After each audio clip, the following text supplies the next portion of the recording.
parti. Donc, eh bien, bonjour à tout le monde pour ce webinaire qui a un thème qui nous est cher, c'est ingénieur et acteur et actrice de son entreprise. Alors, au préalable, je vais juste faire une petite introduction à ce webinaire. Déjà, qui on est?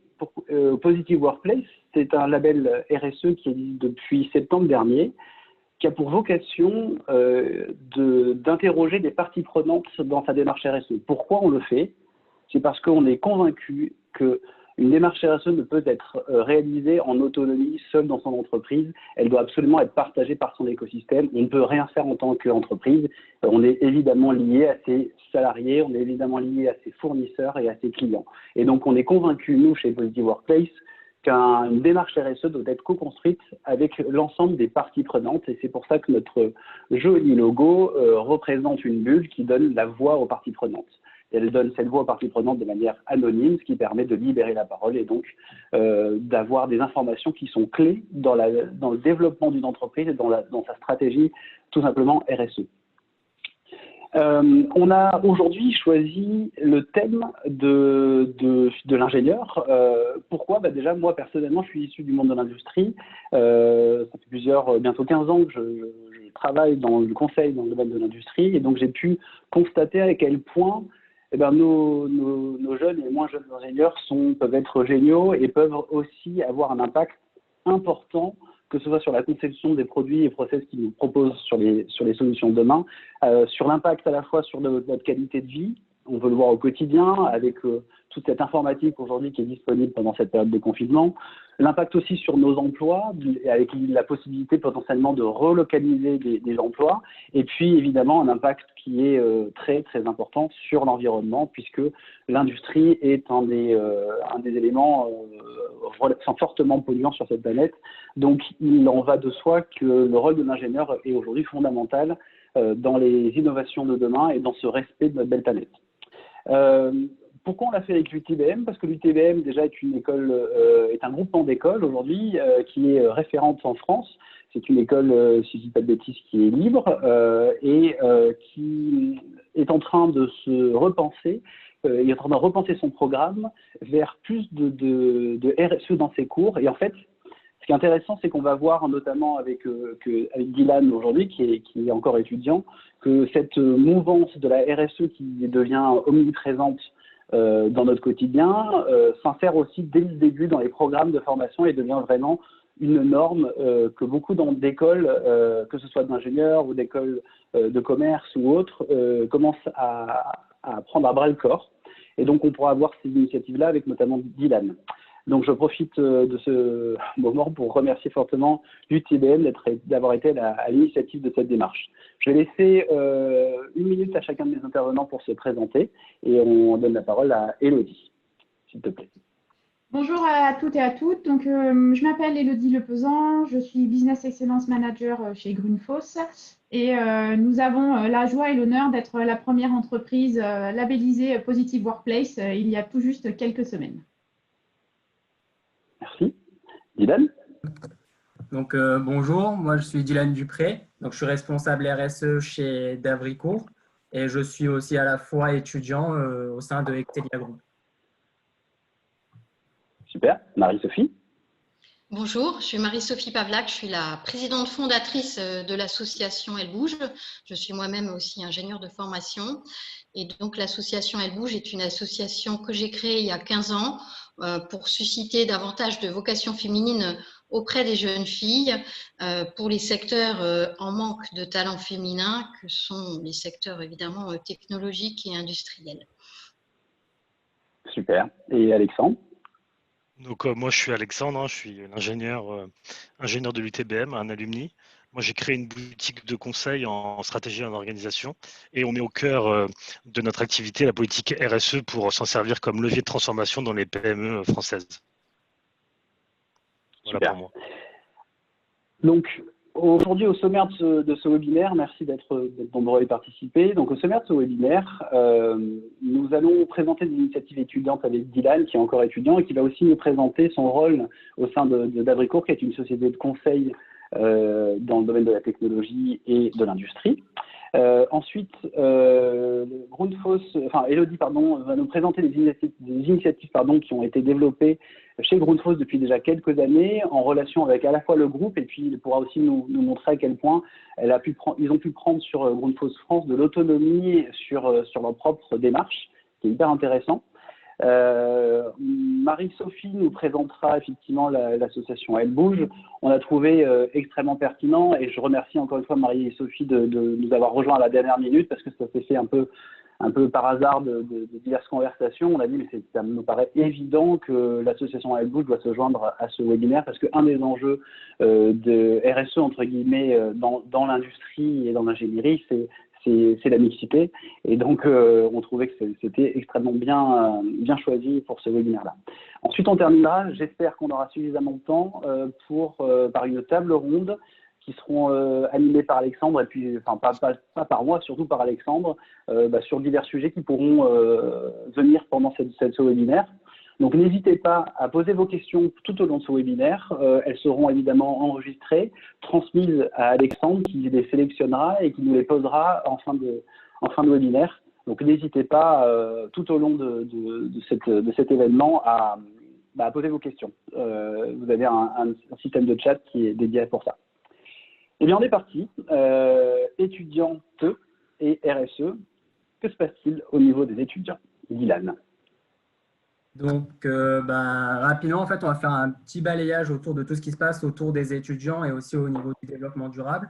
Donc, on va commencer un peu par une phrase forte. C'est ce qui a été dit par Kristalina Georgieva, ex-directrice de la Banque mondiale en 2018 lors de la COP24. Elle a affirmé en fait qu'aujourd'hui, nous sommes la dernière génération à pouvoir stopper le changement climatique, mais que nous sommes aussi la première génération à subir ses conséquences. Aujourd'hui, ce n'est pas anodin, on a les conséquences du développement durable, mais en fait, les conséquences de l'homme tout simplement sur le développement durable. On peut avoir par exemple l'extinction des espèces et de la biodiversité. Aujourd'hui, on a la 6e extinction de masse qui est due justement aux activités de l'homme. On va avoir les dérèglements climatiques, on peut avoir des tempêtes ou autres, mais on peut aussi avoir des aspects sociaux de type des tensions au niveau des ressources et des matières premières qui se raréfient, ou encore des vagues de migration liées justement à ces changements climatiques. Donc, en fait, il y a vraiment un enjeu planétaire autour du développement durable. Donc, ensuite, pour la slide suivante. Hop. Donc, rapidement, pour les actions faites par les étudiants, on va déjà parler du REFED, donc, qui est le réseau français de l'engagement des étudiants du développement durable. Donc, en fait, c'est un groupement d'associations. Donc, vous avez 150 associations membres présentes dans plus de 100 établissements, écoles et universités et représentées dans plus de 44 villes. Leur objectif, c'est justement d'apporter une notion de développement durable dans les écoles, donc de justement développer des formations, une sensibilisation directement dans les écoles, mais aussi comme les étudiants sont les futurs travailleurs de demain, de tout simplement intégrer la RSE, le développement durable, dans les gouvernances des entreprises de demain. Donc, concernant directement les écoles sur des engagements vraiment purement liés à l'enseignement, aujourd'hui, on a un label qui a été créé qui s'appelle DDRS, donc qui va labelliser en fait les écoles sur leurs engagements liés justement au développement durable et à la RSE. Donc, ils vont prendre en compte différents critères qui vont mettre en avant cette prise en compte. Initialement, il y avait environ une dizaine d'écoles qui avaient signé ce label. Aujourd'hui, on en compte plus d'une trentaine et le chiffre ne cesse de croître. Donc, on voit que réellement, le secteur de l'enseignement a pris en compte cet aspect-là. Et justement, pour le confirmer, on peut voir qu'aujourd'hui, on a une émergence des formations liées à la RSE, au développement durable. Moi-même, chez Excelia Group, je suis dans une formation qui est un peu plus vieille, qui a plus de 20 ans, qui est justement lié à la RSE au développement durable. On peut voir qu'il y a des écoles comme récemment l'ESSEC, Sciences Po et Polytechnique qui se sont engagées par exemple à intégrer la RSE et le développement durable dans l'ensemble de leurs cours. Donc, ce n'est plus simplement une spécialité à part, ça va être vraiment de faire suivre des thématiques du développement durable à l'ensemble des cours. Donc, voilà, on voit vraiment que l'enseignement supérieur a vraiment saisi cette stratégie de faire du développement durable. Et pour terminer, on peut voir au final les engagements des étudiants au niveau du développement durable. Donc, on a eu un écho en fin d'année 2019, notamment, c'est le manifeste pour un réveil écologique. Donc, vous en avez peut-être entendu parler, énormément d'étudiants l'ont signé. Aujourd'hui, en France, on est à plus de 5000 signataires et en Europe, à plus de 32 000 signataires. Ce manifeste, en fait, il contribue à faire élever les voix de certains étudiants, justement, qui souhaitent que le monde de l'entreprise de demain change, qu'on ne peut plus continuer sur des bases actuelles comme on les a actuellement, qu'il y a des enjeux, comme je les ai cités précédemment, donc le réchauffement climatique, l'extinction de la biodiversité, les engagements sociaux, Enfin voilà, il y a énormément d'enjeux qui sont pris en compte. Et en fait, les étudiants, comme on sait que ces causes-là sont toutes liées à l'homme, on souhaite en fait justement faire élever nos voix pour apporter un changement au sein des entreprises. Ça, c'est vraiment pour la RSE, le développement en général, mais plus précisément, justement, vu qu'on a une conférence d'ingénieurs, en fin d'année 2019, Mitinger, donc, qui est un forum pour les ingénieurs, a fait en partenariat donc, avec Syntec un prix justement qui est organisé par Syntec, c'est le prix de l'ingénieur du futur. En fait, des écoles pouvaient se présenter dans ce concours. Le concours avait pour thématique en fait, d'inventer des solutions technologiques qui répondent à l'urgence climatique de demain. Et il y avait des sujets très intéressants, par exemple comme des éoliennes de ville qui tournaient sur elles-mêmes à 360 degrés plutôt qu'en circulaire. Ça permet de récupérer les courants d'air dans les villes ou sinon, par exemple, récupérer justement l'énergie créée par les bruits à travers des plaques pour créer de l'énergie. Donc, l'énergie qui est un secteur assez important, justement, ça permettait de mettre en avant des projets d'ingénierie innovants, mais aussi avec comme intérêt la préservation de la planète. Donc maintenant, pour parler un peu plus de mon rôle justement au sein d'Avricourt et justement un peu mes choix, c'est aujourd'hui je suis chez d'Avricourt, ce qui fait que j'ai choisi d'Avricourt justement, c'était le sens au travail que j'ai pu percevoir lors de mes entretiens.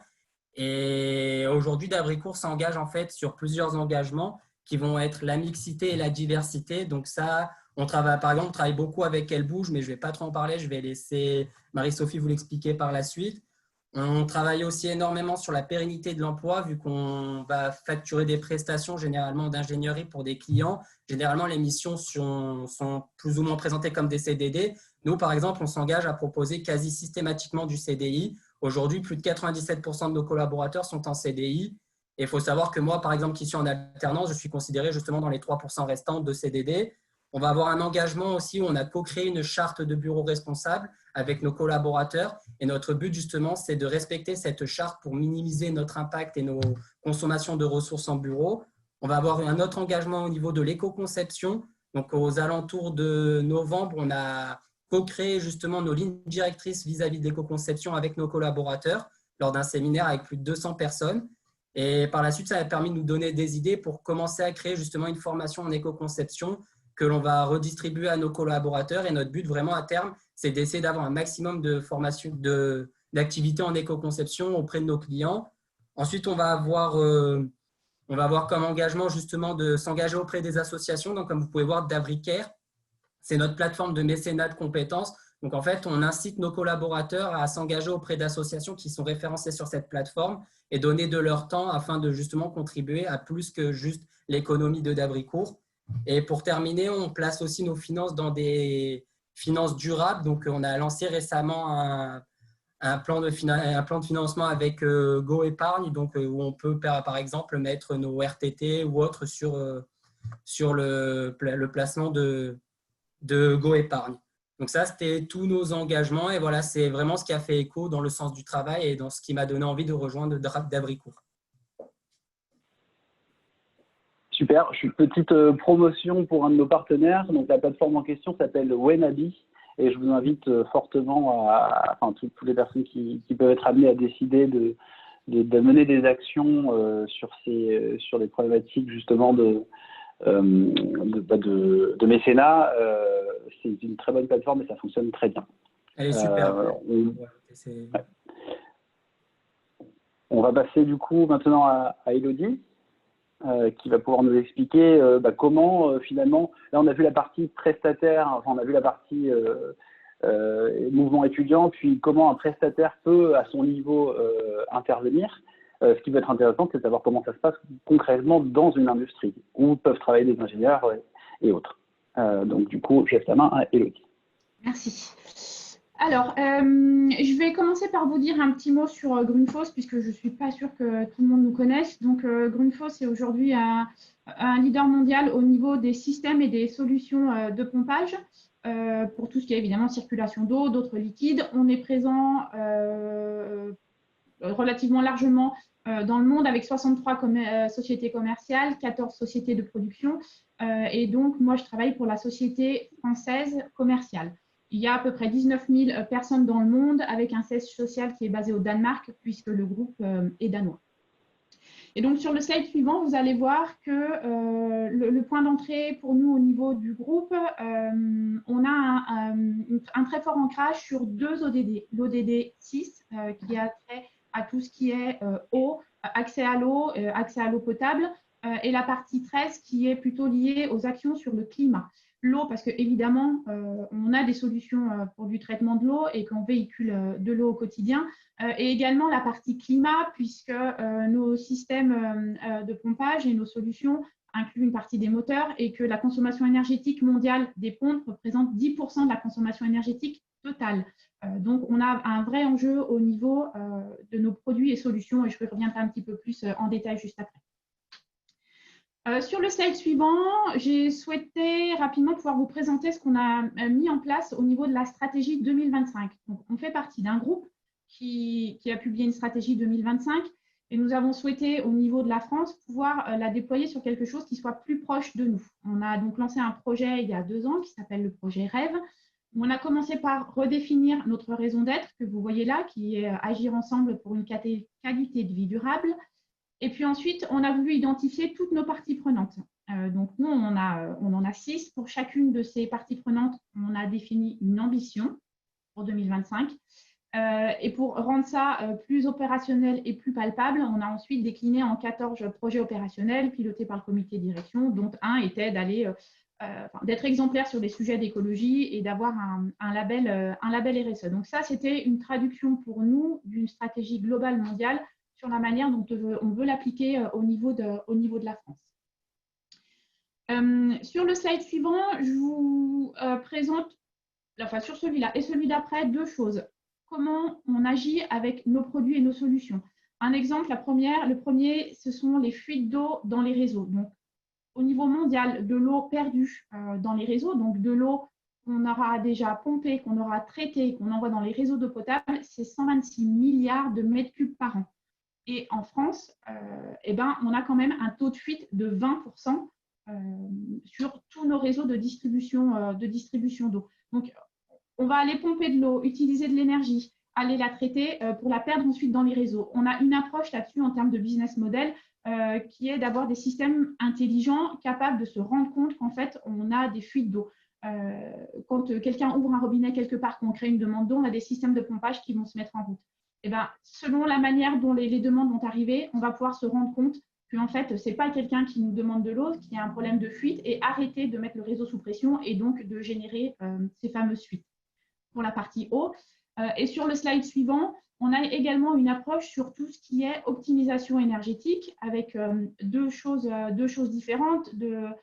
Du relevé de parc, où on va aller regarder les équipements qui sont mis en place et proposer des choses de nouvelle génération et plus adaptées, avec évidemment tout un calcul de retour sur investissement, ou aller jusqu'à de l'instrumentalisation avec un certain nombre de capteurs pour regarder réellement ce qui se passe et avoir du matériel plus adapté. On communique beaucoup sur ce que vous voyez sur la gauche, sur le fait qu'aujourd'hui, quand on achète un système ou une solution de pompage, le prix d'achat, c'est 5% du prix total si vous reprenez un coût total sur 10 ans. Et 85%, c'est lié à votre consommation d'énergie. Donc, il y a un réel impact et il y a un réel intérêt à le prévoir comme il faut dès le départ. Si je vous donne un exemple d'une réalisation, par exemple, sur un hôtel de 240 chambres et 8 étages, ils avaient une consommation énergétique annuelle de 196 000 kWh.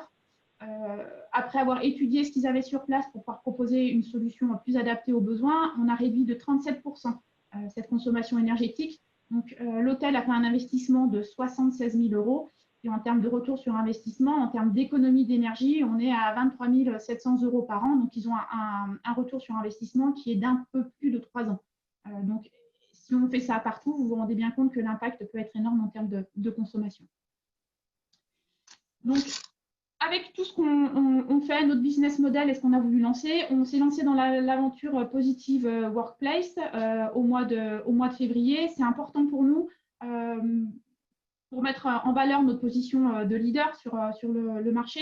Ça va nous aider aussi un petit peu à se situer, à regarder ce que font nos concurrents, à contribuer aux engagements du groupe, puisque effectivement on fait partie du groupe, on va pouvoir bénéficier de ce qu'ils mettent en place, mais c'est important aussi pour nous d'avoir des choses qui viennent et qui sont faites localement. Et puis interroger nos parties prenantes. Tout à l'heure, quand je vous ai parlé du rêve, on a aujourd'hui identifié nos parties prenantes et c'était important pour nous d'obtenir leur retour sur ce qu'on a fait. Donc voilà, on l'a lancé au mois de février, on les a interrogés pendant la période de Covid, on a eu des réponses et donc nous sommes certifiés depuis fin mai avec 2 étoiles sur les 3 possibles. Et ce qui est intéressant, c'est que même en période de Covid, vous avez eu 30% de réponses sur les salariés, sur les fournisseurs et 30% de réponses sur les clients. Donc c'est quand même, c'était un des, je vais remettre ma caméra 2 minutes, mais c'était quand même un des enjeux au départ quand on a créé le label là, il y a bientôt 1 an, c'était de savoir si les gens allaient jouer le jeu et on s'aperçoit qu'en moyenne maintenant, on a 30% de retour côté client, 30% de retour côté fournisseur et 70% en moyenne au niveau des salariés. Donc on a quand même vraiment beaucoup d'informations qui nous permettent d'avoir une vue à 360 de l'entreprise et finalement peut-être que ce que vous aviez vous imaginé en tant que Grundfos comme stratégie de développement RSE, elle a pu probablement être évoluée ou changer, elle a pu changer grâce à l'interrogation de ces parties prenantes. Et c'est vraiment l'essence même du label. Oui. Si ce n'est qu'envoyer aussi un message positif à tout l'écosystème. Tout à fait. Et c'est vraiment important puisqu'aujourd'hui, on a du mal à savoir la manière dont nos fournisseurs ou nos clients nous perçoivent sur ce sujet-là en particulier. On avait très peu de visibilité et c'est vraiment très intéressant parce qu'on sait ce qu'on fait, mais on ne sait pas ce qu'ils voient. Aujourd'hui, on a une visibilité bien plus grande sur la manière dont ils nous perçoivent. Super. Les prochaines étapes du coup pour nous, donc on a eu une évaluation au niveau du rapport. Donc là, c'est des extraits du rapport de l'audit. On a une évaluation de nos forces et de nos faiblesses et neutre puisque c'est fait par quelqu'un d'externe. Le retour des parties prenantes sur la manière dont ils nous perçoivent. Le benchmark qui est fait avec d'autres entreprises qui ont le même type d'activité que nous pour s'inspirer et des propositions pour notre plan d'action. Alors évidemment, sur les propositions, il y a des choses auxquelles nous, on a pu déjà penser. On avait par exemple de lancer un programme d'éco-conduite pour réduire l'impact de notre flotte auto et ça, on y a déjà pensé. On commence la semaine prochaine d'avoir un rapport RSE en français puisqu'aujourd'hui, on en a un au niveau du groupe, uniquement en anglais, c'est pareil, ça arrive. Et d'autres choses auxquelles nous, on n'avait pas encore pensé, évidemment. Intégrer notre raison d'être dans nos statuts, par exemple, travailler notre politique de parentalité, de pouvoir aussi muscler notre bilan carbone en faisant appel à un professionnel pour tout ce volet-là. Et puis, il y a des choses qu'on faisait peut-être déjà pas trop mal, comme la partie diversité, où aujourd'hui, sur nos shortlists de recrutement de candidats, on demande d'avoir au moins une femme sur les 3 derniers candidats. Malgré tout, on a encore des efforts à faire sur la partie diversité et notamment au niveau des postes de manager. Ce qui nous fait une très bonne introduction, merci beaucoup Elodie, qui nous fait une très bonne introduction sur l'enjeu de la diversité dans le monde de l'ingénieur. Et du coup, je vais laisser la parole à la spécialiste, en tout cas c'est les plus compétentes autour de nous sur ce sujet. Donc du coup, Marie-Sophie, je te laisse présenter cette très belle association que tu as créée il y a quelques temps maintenant. Alors, on annonce ta caméra, avec la première slide. L'association Elle Bouge, je l'ai créée il y a 15 ans. Pourquoi? Pour répondre à un besoin des industriels d'avoir davantage de femmes dans leurs équipes techniques et scientifiques. Et pourquoi? Parce que j'avais affaire à des DRH de grands groupes industriels français qui avaient une véritable conviction que la mixité dans leurs équipes avait beaucoup d'atouts, des atouts d'innovation, de créativité, mais également de meilleur climat social, de performance. technique et même financière des entreprises, c'est le cas McKinsey. Et donc là, on est parti d'un constat, c'est que certes, on a peu de femmes dans les formations techniques, notamment les formations d'ingénieurs, mais pas uniquement, techniciennes à tous les niveaux, alors qu'on a une quasi-parité en terminale. Et en terminale S, je crois que c'est sa dernière année, mais terminale scientifique, c'est la quasi-parité. Et l'année d'après, on retrouve qu'un cinquième, voire un quart de femmes dans les filières de formation, que ce soit classe prépa, école d'ingénieur post-bac, DUT, etc.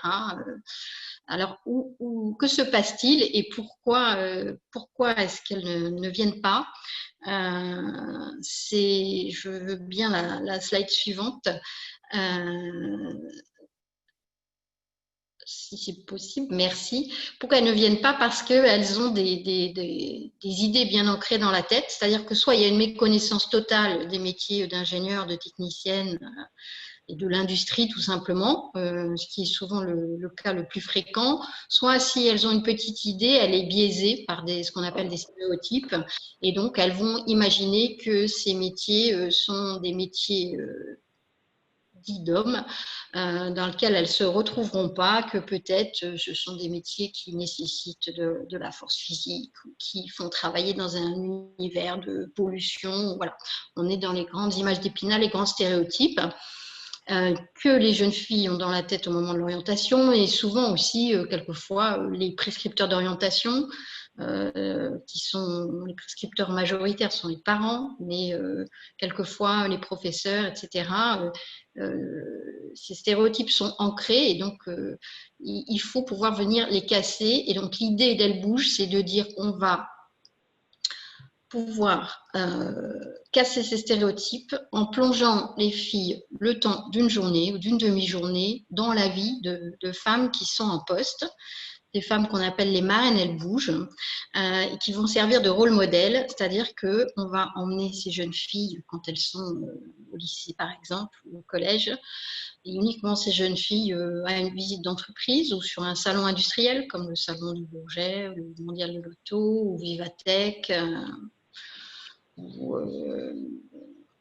l'usine extraordinaire, enfin tous ces nombreux salons ou dans les entreprises. Et là, elles vont à la fois découvrir le milieu et elles vont découvrir des femmes qui vont leur en parler. Elles vont se rendre compte que ces femmes sont féminines, c'est-à-dire que avoir une formation technique ne veut pas dire qu'on ne peut pas aussi être féminine, et ça va leur permettre de s'identifier et de se projeter dans ces jeunes femmes, dans toutes ces femmes, quel que soit leur niveau, et de se dire, ben ouais, moi, dans 5 ans, j'ai envie d'être comme elle, ou dans 3 ans, c'est super ce qu'elle fait, et donc ça va venir mettre en lumière et mettre un coup de projecteur sur le côté merveilleux, passionnant de ces métiers, et ça va leur donner envie, et donc ça va les aider aussi à s'orienter et à définir leur choix d'orientation pour les études, mais après leur choix d'orientation professionnelle. Et ça, c'est très important. Alors peut-être sur la slide suivante, on va voir… il manque pas quelque chose. Voilà, c'est ça. Merci. Donc maintenant, où en sommes-nous? L'association en 15 ans a pris énormément d'ampleur. On rencontre en face à face environ 35 000 jeunes filles, jeunes femmes, collégiennes, lycéennes, étudiantes, grâce à plus de 6 000 marraines qui sont en poste chez nous, 250 entreprises et établissements d'enseignement supérieur partenaires, et je les en remercie beaucoup, les marraines, les entreprises, les établissements d'enseignement supérieur qui sont partenaires. D'ailleurs, Davricourt est bien sûr partenaire de l'association, ainsi que l'UTBM. Et 1500 relais qui sont aussi les hommes. C'est très important d'impliquer les hommes dans le grand jeu, dans les grands enjeux d'égalité professionnelle et de mixité, pour qu'eux aussi puissent relayer l'importance d'avoir des femmes dans leurs équipes comme collègues, et l'importance de la mixité. On a maintenant 6 ministères qui nous parrainent. On travaille avec tous les collèges et tous les lycées du territoire, mais 950 se sont inscrits sur notre club qui est ouvert. Donc, tout le monde peut d'ailleurs s'inscrire. C'est sur www.ellebouge.com, et puis devenir partenaire, marraine, etc. Vous pouvez vous inscrire.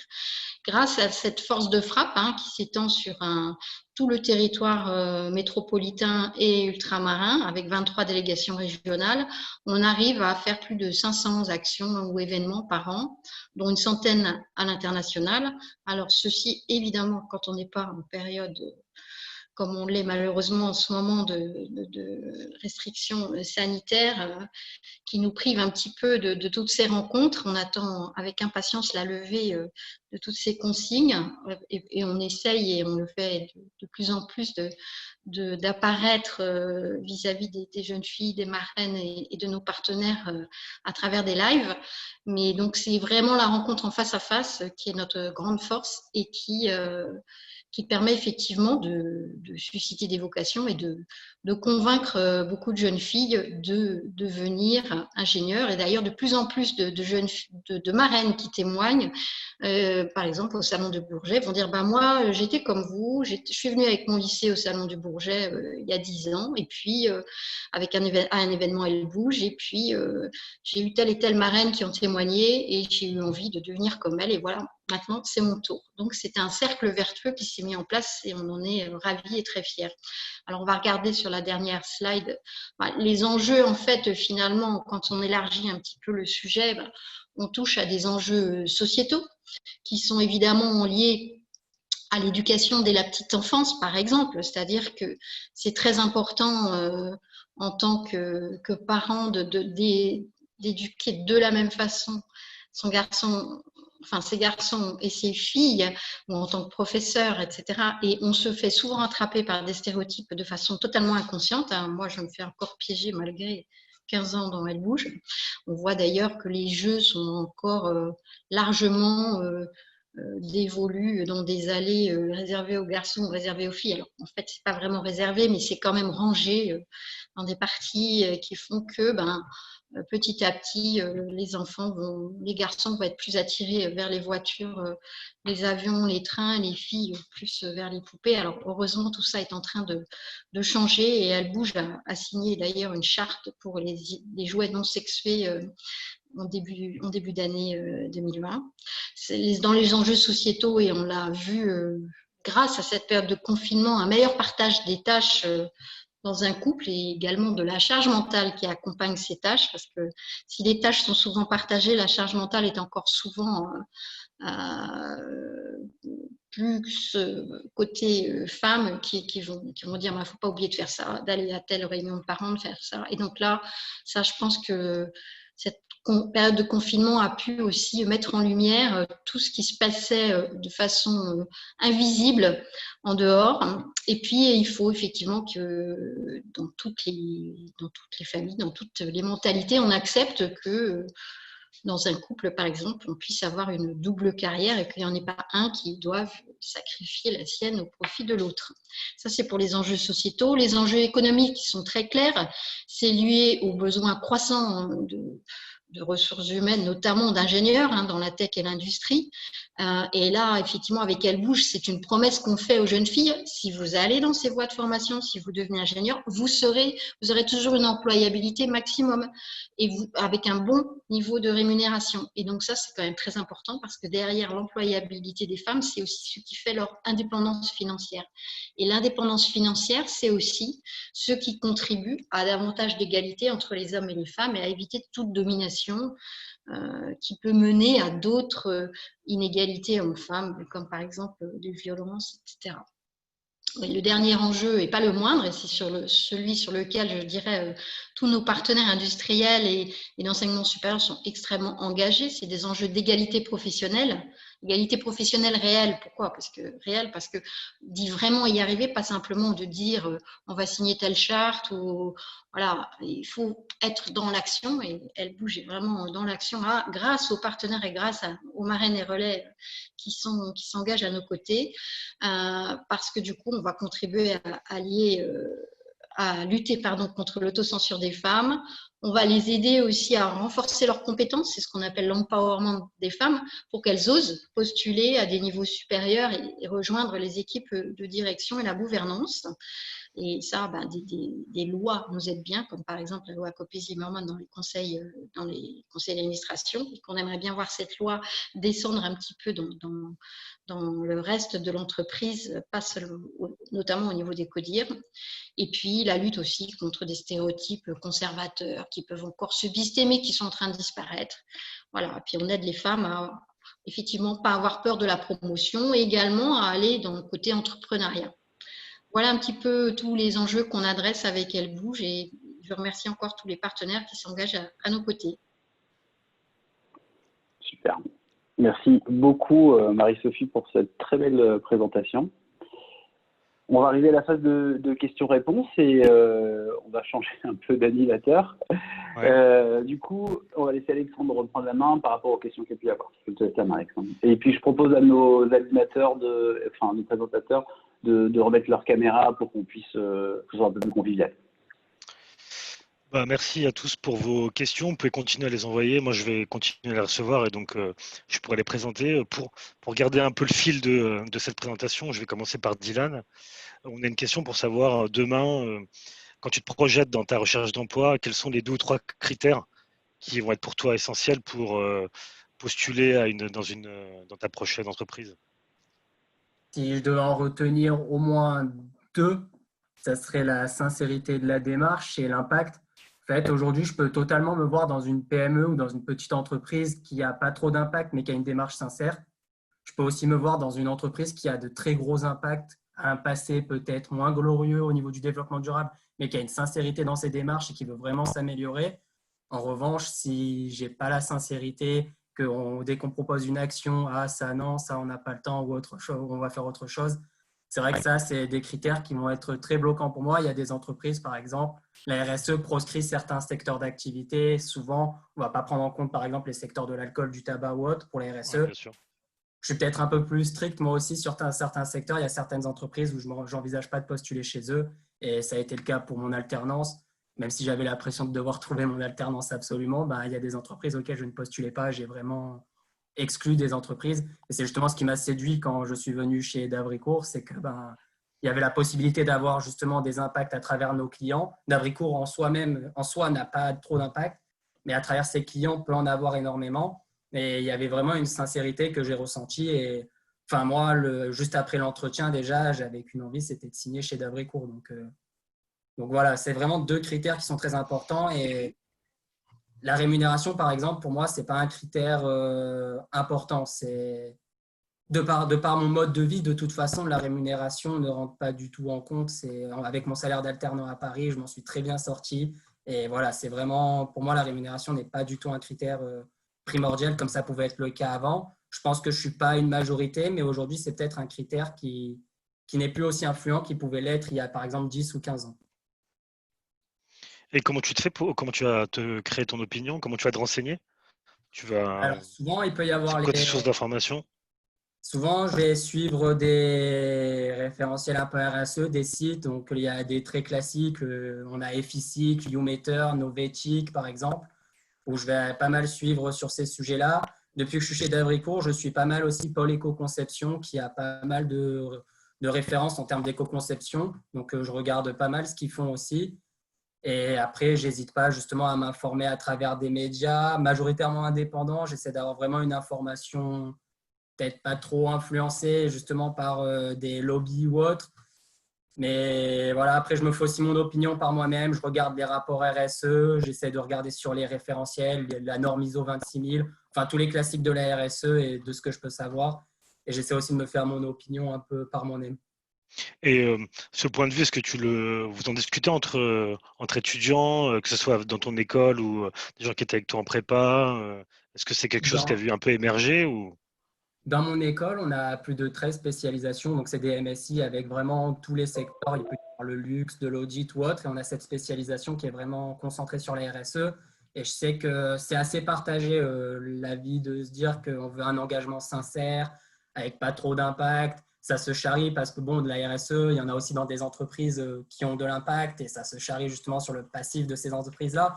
Mais globalement, voilà, on essaie quand même tous d'avoir à l'esprit, on aimerait tous vraiment avoir des entreprises avec des démarches sincères et pas, justement, c'est un mal qui peut traverser certains responsables RSE, c'est que souvent quand ils vont proposer des initiatives ou des améliorations, eh ben, on va les mettre de côté et ils ont l'impression de travailler à vide. Et là, ça donne justement un écho au sens au travail, parce qu'on a l'impression que notre travail ne sert à rien. Donc, c'est assez important pour moi, justement, dans ce sens au travail, d'avoir une sincérité de la démarche RSE. Bah, très bien. Du coup, on a d'autres questions. Maintenant, je vais passer à Elodie. On nous demande comment vous avez fait, déjà quelle est en fait la prise de conscience chez Grundov, comment elle s'est faite, et ensuite comment vous avez fait pour embarquer les équipes. Alors, par rapport à la raison d'être sur Oui. la partie prise de conscience, Ouais, exactement. Alors, il y avait déjà quelque chose qui existait au niveau du groupe. Par contre, il y a 2 ans, au niveau de la France, on a nous aussi ressenti le besoin de pouvoir travailler sur cette raison d'être et de se dire pourquoi on vient le matin. On est une société commerciale, on vend des systèmes de pompage, mais on ne se lève pas juste pour vendre des systèmes de pompage le matin. Donc, c'est un travail qui a été fait au niveau du comité de direction et on s'est fait aider par un cabinet extérieur là-dessus parce que ce n'est pas quelque chose, un exercice auquel on est rodé en tous les cas. Et on s'est posé la question de savoir qu'est-ce qui était important sur notre métier, sur nos produits, sur ce qu'on fait, sur l'impact qu'on peut avoir autour de nous. Comme je l'ai expliqué tout à l'heure, on a aussi décidé de définir qui sont nos parties prenantes, nos principales parties prenantes, qu'est-ce qu'on veut pour eux, ce qui nous a permis de faire le lien avec Positive Workplace, parce que dans la démarche, on va aller les interroger. Et de là, on a écrit cette raison d'être qui tient aujourd'hui en une phrase, mais c'est des heures et des heures de travail parce qu'en fait, c'est pas simple. Il faut trouver des idées, il faut trouver les bons mots, il faut que ça tienne sur une phrase et que ça reflète vraiment ce qu'on veut dire. L'idée de base, c'est de se dire, en fait, pourquoi on se lève le matin et si on devait expliquer à des enfants c'est quoi ton métier, et de pouvoir être capable de l'expliquer facilement, ce qui n'est pas toujours le cas pour les systèmes de pompage. Et comment, pour embarquer les équipes, Alors, déjà comment tu as sélectionné les personnes et ensuite comment tu les as embarquées? Est-ce que c'était quelque chose qui est vraiment fait de façon formelle? Comment vous communiquez en interne et en externe? Comment tu fais pour que les gens se disent non, c'est peut-être juste, voilà, c'est du greenwashing, le but c'est juste de communiquer, mais derrière il n'y a rien de concret.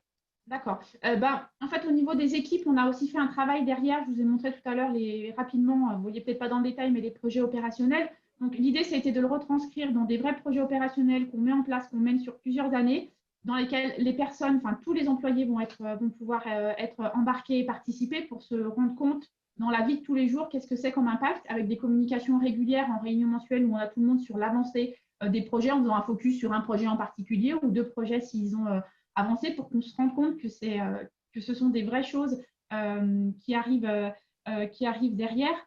Et puis, on a mis aussi derrière un certain nombre de nouvelles actions en place.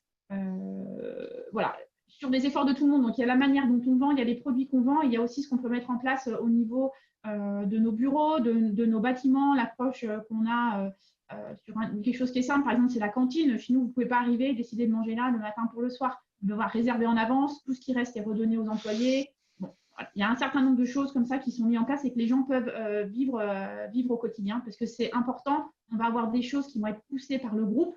Donc, le groupe a évidemment une puissance de communication bien plus grande que ce qu'on peut avoir au niveau français. Donc, ça nous aide d'avoir le groupe qui avance là-dessus, notamment au niveau des ODD. Mais c'est hyper important pour nous, au niveau local français, de savoir qu'est-ce que nous, on fait, qu'est-ce qu'on vit dans notre quotidien et comment on l'amène pour que les gens puissent se retrouver dedans, en fait. Est-ce que tu as déjà des impacts sur les gens les ingénieurs du coup qui commencent à postuler? Est-ce qu'ils mettent ça en avant quand ils envoient leur lettre de motivation, quand ils vous contactent en vous disant en fait c'est un élément qui est un peu segmentant différenciant par rapport aux autres? Alors, aujourd'hui, oui, en partie, notamment par rapport aux applications qu'on a et à notre business model. Peu encore sur tout ce qu'on met au quotidien pour les employés parce qu'on commence à le valoriser et ça fait aussi partie de l'enjeu pour nous d'aller sur ce qu'on fait en RSE. On faisait déjà des choses, on en fait plus, on le communiquait peu. On a toujours fait une enquête satisfaction client de manière annuelle, mais pas forcément avec des questions très ciblées sur la RSE. Donc, c'est pour ça que c'était important pour nous d'avoir d'avoir ce retour-là. Et au niveau des personnes qui postulent, les gens viennent parce qu'ils en ont entendu parler. Quand ils regardent notre site internet, les gens arrivent en parlant des ODD 6 et 13 en général quand ils sont un peu renseignés. Sur la manière dont on vit au quotidien, pas forcément, mais on voit aussi au niveau de nos clients. Et ça, c'est super important pour embarquer les gens parce que nous, on est quand même une société commerciale. C'est-à-dire que quand on a des clients qui aujourd'hui nous envoient au Key Account Manager des évaluations fournisseurs où on est capable de prouver qu'on fait aussi des choses sur la partie RSE, quand on répond à des marchés publics, où on commence à avoir sur les marchés publics des parties où on nous demande ce qu'on fait en termes de RSE, est-ce qu'on a certaines certifications, est-ce qu'on est EcoVadis ou n'importe quoi, et ben aujourd'hui, ça nous aide aussi à marquer des points et à gagner des affaires. Et ça, pour les équipes commerciales, elles y sont très, très sensibles. Et elles se rendent compte que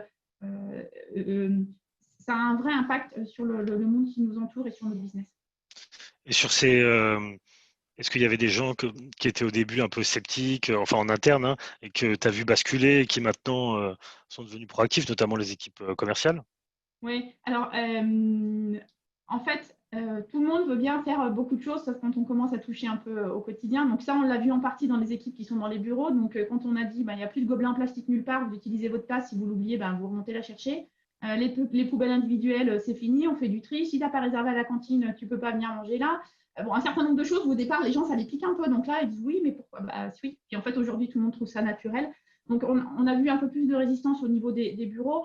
On ne voit pas forcément de la résistance au niveau des équipes commerciales. Ce qu'on peut plus savoir, c'est de se dire, de ne pas forcément comprendre l'enjeu. Et oui, on voit vraiment les gens basculer quand ils ont des clients qui leur demandent ce qu'on fait, qu'on est capable de leur prouver et que ça va les aider à monter sur nos cotations fournisseurs, gagner des affaires, mieux se placer sur les marchés publics, et que sur les réunions d'information mensuelles, quand on montre les case stories et ce qu'on a gagné dans le mois, que les gens disent ce qui a aussi aidé, c'est qu'on était reconnus pour ça. Les gens en prennent pleinement conscience et du coup voient vraiment l'intérêt. Il y a pas mal d'ingénieurs qui se posent la question, effectivement, ils veulent rentrer dans le marché du travail. Est-ce que, en gros, c'est qu'un sujet, en gros, si demain tu rentres dans une société et que ce sujet n'est pas porté par le comité de direction, est-ce que tu penses que c'est peine perdue d'essayer de faire ça en interne, et en tout cas d'essayer de faire en sorte que l'entreprise en prenne conscience? Parce que, effectivement, tu me disais que cette. Il y a un moment où effectivement il faudra qu'il y ait un appui ou au moins une sensation, une envie, une volonté, ou en tous les cas au niveau du comité de direction ou du directeur général, quelqu'un qui te laisse, au moins qui te laisse faire. C'est assez récent. Moi, du coup, je m'occupe de la RSE depuis 1 an et demi vraiment chez Grundfos. Je suis de formation ingénieur et au départ, la RSE, c'était pas chez moi. Je m'occupe vraiment de tous les business, de tous les process de vente, de la qualité, de la sécurité. Et oui, on l'a monté. Donc, il y avait déjà évidemment un environnement derrière, mais tout n'était pas structuré. Et à partir du moment où il y a un petit peu de volonté quelque part derrière, les résultats sont tellement vite visibles et apportent de la valeur, nous déjà pour les clients, et on pense vraiment dans un deuxième temps en termes d'attractivité pour les gens qui vont vouloir rejoindre l'entreprise, que ça a vraiment du sens. Et là, on se projette, et j'imagine vous vous êtes projeté à 2 ou 3 ans, parce qu'on a pas mal de questions qui sont basées sur effectivement le réchauffement climatique, l'anticipation des 2 degrés, des impacts de la transition écologique. Est-ce que c'est quoi les gros sujets dans 5 ans sur lesquels il faut se positionner maintenant pour essayer de changer un peu son business model?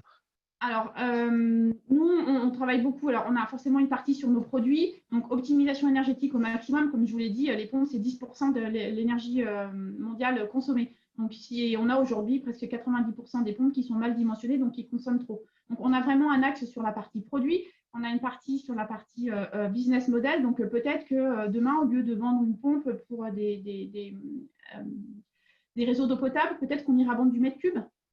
Et que nous, on s'engagera, de par nos produits, à délivrer tant de mètres cubeurs, et on sera responsable de ce qui se passe, de la manière dont on le délivre. Ce genre de choses, on fait de plus en plus de relevés aussi sur site, soit simplement des pompes qui sont sur place pour pouvoir faire de l'équivalence, soit on vient mettre un certain nombre de capteurs, on enregistre pendant plusieurs jours, parce que peut-être que les installations ont été mal dimensionnées au départ, ou dimensionnées avec des éléments qui ont pu changer, et de s'adapter au maximum. Donc, on a une partie sur nos produits, et on a une partie sur nos comportements, sur tout ce qui est transport, où on essaie d'optimiser nos flux de transport, sur nos propres flottes auto qui sont aujourd'hui, en tous les cas au niveau des sociétés commerciales, génératrices de nos plus grosses émissions de CO2, ouais. Où on travaille sur passer sur la flotte. Juste, si je me permets d'intervenir, puisque là on parle plutôt de stratégie entre guillemets RSE finalement. et là c'est plus notre dada, pour compléter ce que dit Elodie, aujourd'hui, il y a vraiment deux gros axes. On parlait de stratégie des 2 degrés, etc. Il y a deux gros axes qui doivent être travaillés parallèlement. Le premier, c'est effectivement définir une raison d'être qui va protéger la mission de l'entreprise, pour que la mission de l'entreprise ne soit pas purement financière.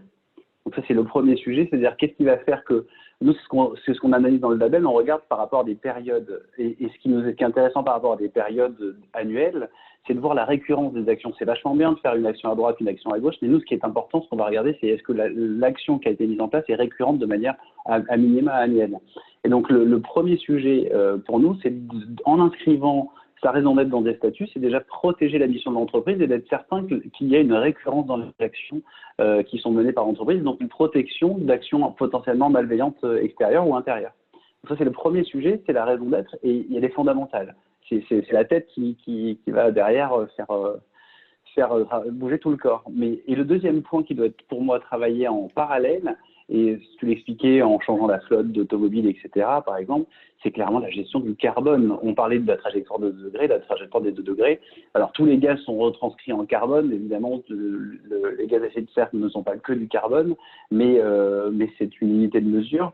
Clairement, évidemment, on ne peut plus continuer à consommer comme on consomme, à se déplacer comme on se déplace. Et donc, ça va passer obligatoirement par une vraie prise de conscience. Et cette prise de conscience, elle ne peut être véridique et sincère qu'à partir du moment où elle est monitorée. Donc ça passe par notamment un bilan de gaz à effet de serre, que ce soit un bilan carbone ou un autre système, et de savoir exactement d'où on va et se fixer une stratégie de neutralité carbone. C'est typiquement, je partagerai à la fin du webinaire, je vais le faire juste après, quand je me tairai, une enquête qu'on est en train de mener sur finalement comment le Covid aujourd'hui a fait évoluer nos comportements. Et nos comportements et notre rapport à notre organisation et au travail. On le voit, là on est tous en webinaire. Beaucoup d'entre nous, parce qu'on a la chance d'école blanc, entre guillemets, ou ingénieurs, ont pu travailler à distance. Donc on a quand même réduit fortement nos gaz à effet de serre pendant cette période. Donc on est en train de, nous, en tant que Policy Workplace, on est en train d'analyser, d'envoyer des enquêtes pour essayer de comprendre si cette situation elle va se pérenniser. Du coup, est-ce qu'il va y avoir un impact à un niveau un peu plus sociétal ou est-ce que c'est juste ponctuel? On espère évidemment que ça va se généraliser. Donc voilà, le deuxième sujet, c'est vraiment comment réduire son empreinte carbone et ça passe par déjà analyser les principaux impacts. Et ça, je vais juste terminer là-dessus, je vous laisse la parole, mais ça, c'est fondamental. Nous, à la fin d'un rapport d'audit, la seule chose qui va rester, c'est une vingtaine d'actions à mener qui sont toutes répertoriées par l'impact. Est-ce que, effectivement, tu parlais de changer les gobelets, c'est vachement bien à l'échelle de 250 personnes là où vous êtes sur le site de Saint-Quentin. Mais maintenant, changer le business model, comme on l'a vu, pour essayer de réduire la fuite des réseaux, il est vraiment beaucoup plus important que changer les gobelets dans la cantine, même s'il faut tout faire. Donc voilà, je voulais juste terminer là-dessus. Il y a vraiment deux gros sujets, c'est ça. Je vous laisse continuer. Bon, du coup, merci Elodie, on va passer à Marie-Sophie. La première question, c'est est-ce que depuis que tu as créé l'association, est-ce que tu as vraiment vu que les mentalités sont en train de changer? Quels sont les impacts que tu vois d'ici par rapport à il y a 2 ans, par rapport à il y a 5 ans? Alors, par rapport à il y a 15 ans, c'est flagrant. Les mentalités ont pas mal évolué. Et surtout à partir du moment, en France, j'entends, où il y a eu la création d'un ministère de plein droit, des droits des femmes à l'époque, c'était Najat Vallaud-Belkacem, la ministre. Ça a permis que ce sujet soit diffusé dans la société sans que ça soit un sujet tabou ou un sujet cerise sur le gâteau, mais un vrai sujet qui devenait un sujet dans toutes les structures et d'ailleurs dans tous les pans du gouvernement également. Il y a aussi autre chose qui a fait pas mal évoluer les mentalités du côté entreprise, c'est la mise en place, je l'ai mentionné tout à l'heure, de la loi Copé-Zimmermann en 2009, qui est une loi pour avoir 40%, non pas de femmes dans les conseils d'administration, mais du sexe le moins représenté. Et ça, je pense que la formulation est très importante. Ça a d'ailleurs fait dire à un ministre l'année où cette loi a été mise en place, eh bien, je suis très content de la loi Copé-Zimmermann, comme ça, je suis sûre qu'on aura toujours 40% d'hommes dans les conseils d'administration. Bon, c'était une petite anecdote, mais ça c'est important, la formulation. Et cette loi a permis effectivement, quand elle a été mise en place, il y a eu des tas de personnes assez haut placées ou pas d'ailleurs qui ont dit bah, c'est une catastrophe, on privilégie le genre ou le sexe à la compétence, et pas du tout en fait, il n'y avait pas du tout besoin de privilégier l'un par rapport à l'autre. On a autant de femmes compétentes que d'hommes compétents, et ça a permis effectivement de faire monter en puissance les femmes dans les conseils d'administration. Et ensuite, il y a une entreprise qui mesure l'efficacité des conseils d'administration. On s'est rendu compte effectivement que plus les conseils d'administration étaient mixtes, meilleurs ils étaient en performance. Donc oui, les mentalités ont beaucoup évolué aussi parce que dans la jeunesse, ça a beaucoup évolué dans l'éducation. Justement, il y a Romain qui pose une question en disant quel est le rôle des hommes à l'intérieur, est-ce que des relais au niveau des hommes dans l'association, et comment pouvoir s'impliquer? Alors, c'est une autre question, donc je vais répondre à celle des relais. Alors, c'est très important. Le rôle des relais, les relais, c'est des hommes ou des femmes des hommes qui ont quelque fonction qui soit dans l'entreprise et qui veulent s'engager pour la mixité, donc aux côtés de l'association et aux côtés des marraines de leur entreprise également, et puis des personnes, soit de la RH ou de la RSE, qui sont souvent aussi aux manettes dans l'entreprise pour travailler avec Elle Bouge. Donc des hommes ou des femmes qui peuvent donc s'inscrire et participer aux événements exactement comme les marraines, c'est-à-dire qu'ils vont pouvoir accompagner des groupes de jeunes filles, participer à des tables rondes, voilà. Après, on fait attention, parce que sans ça, ça pourrait aller très vite, qu'on ne se retrouve pas dans un événement qu'avec des relais hommes et que finalement, il n'y ait pas de marraine, parce que majoritairement, ce sont des hommes qui se sont inscrits, et du coup, l'effet projection, identification pour les filles est moins facile. Donc, en fait, à ce moment-là, on souhaite qu'ils viennent, et c'est toujours le cas d'ailleurs, il n'y a pas besoin de le souhaiter, c'est toujours comme ça que ça se passe, ils viennent, ils rejoignent des femmes qui témoignent également. Donc le rôle, il est le même que celui des marraines, un peu moins l'effet projection, mais ils racontent aussi leur parcours et ils racontent pourquoi c'est intéressant d'avoir de la mixité autour d'eux. Je te remercie, Marie-Sophie. Et pour conclure, parce qu'il ne reste plus que quelques minutes, je propose à Charles de nous dire, en fait, en termes de timing, est-ce que effectivement ce label RSE, il permettrait demain c'est un grand mot, mais de sauver la planète? Pour toi, quelle est l'urgence? Qu'est-ce qu'on doit faire absolument dans les 3 prochaines années, les 5 prochaines années? Et comment vous contribuez justement à travailler à ce combat et faire en sorte que on puisse y arriver? Oui, alors déjà évidemment non, tout n'est pas porté sur tout n'est pas lié à un label RSE. On est juste nous j'espère un accélérateur de cette transition sociale, sociétale et environnementale. Un colibri. Clairement, oui, c'est ça, voilà. Par contre, clairement, oui, moi je dirais, j'aimerais bien conclure effectivement là-dessus. On le voit que ça bouge, quoi. On voit que ça bouge au niveau des étudiants, et c'est ce que disait tout à l'heure Marie-Sophie, c'est que tout se joue, enfin, on m'a même dit, j'ai ma femme qui est psychologue qui dit que tout se joue avant 6 ans, et je vais aller même plus loin, ça se joue aussi avant la sortie des études, et effectivement, c'est un vrai sujet, c'est-à-dire que l'éducation est fondamentale, et je suis assez convaincu que les jeunes qui sortent aujourd'hui, des jeunes qu'on met, qui naissent sur cette planète, sont clairement sensibilisés dès le plus jeune âge à ces sujets-là. Donc ça bouge. On sent que cette période aussi de crise du Covid a permis une prise de conscience à beaucoup de monde. Je pense que le fait de se retrouver seul avec soi-même dans un endroit confiné, a permis de se dire, est-ce que finalement mon job il a du sens? Est-ce que j'ai envie de faire ça pour longtemps? Est-ce que mon action au quotidien, ma manière de consommer, est-ce que ma manière de me déplacer a un impact sur la planète ou pas? Et comment je peux le réduire? Donc vraiment je suis vraiment confiant dans l'avenir. Oui, un label comme le nôtre va permettre de structurer ça. Ce qui se passe, c'est que moi, mon constat, qui suis aussi dirigeant de d'Avricourt, donc une société de conseil dans l'industrie, c'est que mon constat, c'est que le cœur de métier d'une entreprise, c'est pas de la RSE, c'est de générer malheureusement du profit parce qu'on a été fabriqué comme ça. Donc la RSE, c'est un métier, qui est pour aujourd'hui beaucoup malheureusement trop traité en périphérie des cœurs centraux de l'entreprise. Donc nous, notre mission à nous, notre devoir à nous, c'est de faire que la stratégie RSE de l'entreprise, qui commence à être poussée partout par les employés, par les clients, dans les appels d'offres, par les fournisseurs, etc., faire que cette stratégie RSE, elle fusionne avec la stratégie de l'entreprise. Et nous, notre travail à nous, c'est ça, notre qualité, notre valeur ajoutée, elle est là.